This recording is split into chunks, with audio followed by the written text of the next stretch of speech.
Hi, this is Jim Musser with Upstream Ministries, and this is episode 71 on Views from Downstream.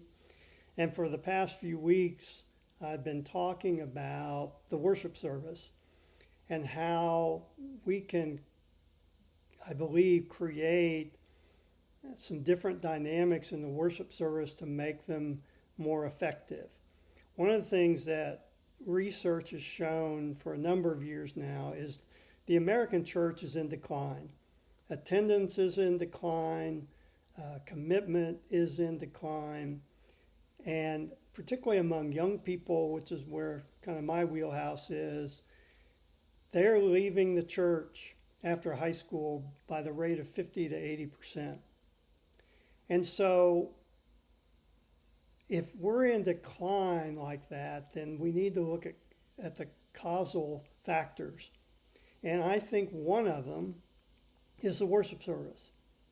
And as I've mentioned, we've become basically a two-dimensional church in terms of the worship service. We have the music worship, which takes 20, 30 minutes, and then we have the sermon, which takes 30, 40 minutes. And by that time, you have very little left over because people, attention span's short. They're ready to get out and go off for lunch or whatever. But usually a 90-minute worship service is about the max you're going to get. And so we've kind of got stuck with just using the music worship and the sermon to fill up 90% of our worship service. And so I've been talking about how we can introduce some new elements or old elements and reintroduce them to make our worship services much more having a sense of community, of connection, of intimacy. And one of those is testimonies that I shared a couple weeks ago. We just don't hear from people on their walks of faith.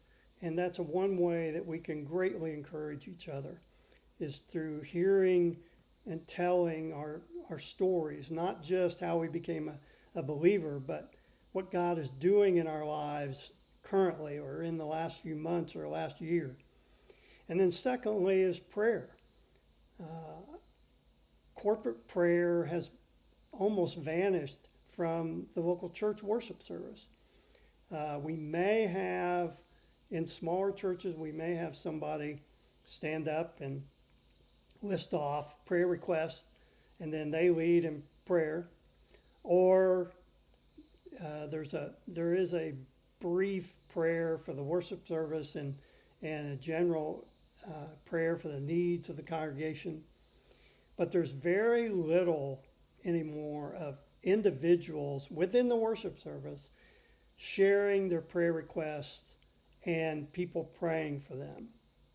And I just think those elements are really important to establishing a sense of community, of unity, and teaching people how to pray, how to share their testimony, how to share what God's doing. So many people are uncomfortable with doing either one of those things. And so one of the ways that we can free up a lot of time is through reducing the length of the sermon and the music. If we cut those almost in half, we'll have so much more time to do other things. And so I want to talk today about the sermon. And I have a confession to make, is that I grew up hearing sermons in my United Methodist Church. I spiritually grew up after I became a Christian in my freshman year in college. My campus minister usually preached for 30 minutes, 40 minutes.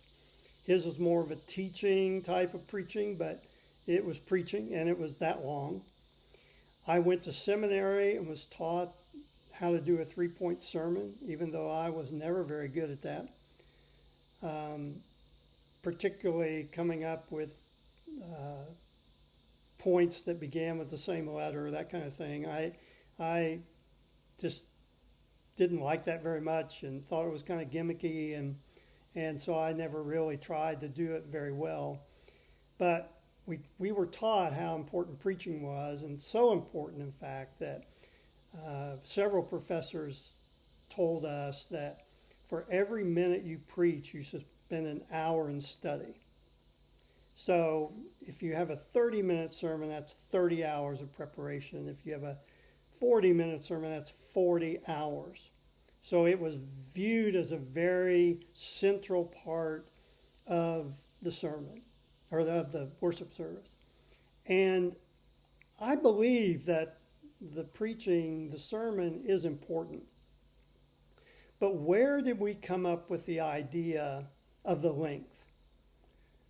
The only reference to length of a sermon is in Acts 29, where Paul is preaching and he's going on and on and on through the night, and Eutychus falls asleep and falls out the window. Now that should tell you a little bit something about long sermons. And I just think that we have gotten fixated, because we've done it this way for so long, that the sermon has to be 30 to 40 minutes. And some will even take it to an hour, particularly if they're a popular, more well-known preacher. Then oftentimes they will preach for nearly an hour, because they're kind of the central focal point, why people are there. They want to hear this guy or this woman preach. But there's no biblical basis for the length. So in saying that perhaps we should shorten that, I'm sure there's a lot of people that would just shrink back from that. Like, how can you do that? You can't shorten the preaching of the Word of God. And my retort would be, why not? What biblically is preventing us from doing that? And I think also, when you think about our general culture today, our attention spans are so much less than they were, particularly among young people. And I can remember students telling me, I was a slow learner in this, but students would tell me, yeah, you lost me in about 15 minutes.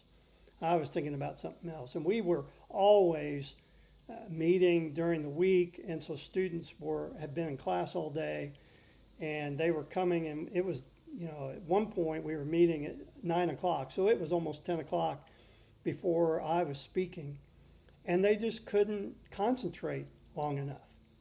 But I didn't really change much of that. Occasionally I did, but for the most part, I admit, I stayed with what I was used to.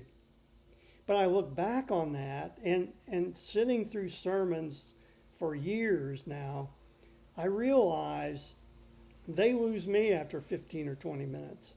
I need more going on than just sitting there listening. And I've talked about before the passive church and how everything is so passive. Sunday school is passive listening. The worship service is passive. A lot of times, particularly men, don't even sing during the music worship. They're just standing there listening. And so there's just so much passivity built in to the worship service. And I just don't think that's healthy. And I think, okay, if the culture is really the attention span, whether we think it should be that or not, should be longer, it's shorter. And we have to accommodate that, because we just lose people. But I also think there's a really good reason for that, is that it allows us to do other things, important things, like sharing of testimonies, of prayer, of discussions about sermon topics or matters that are going on in the culture today that affect us spiritually. There's all kinds of things that we can introduce and make our worship service much more interactive than it is currently. And I confess. I mean, our church, and I don't know if he's listening, but the pastor is a great preacher. I mean, I enjoy his sermons, but I just think they're too long. And I think it would be much better to free up some time to do some other things. And I think also the music. I just think it goes on, and often the songs are not nearly as focused on the Lord as they should be. There's just a lot that could be done differently with both those elements that I think would lead to great improvements of really engaging people who are in attendance. So I'm going to leave it there, and I'll come back next week and talk about some ideas of what I think we can do to shorten the sermon without losing its effectiveness and perhaps making it even more effective. So until next week, have a great rest of your week.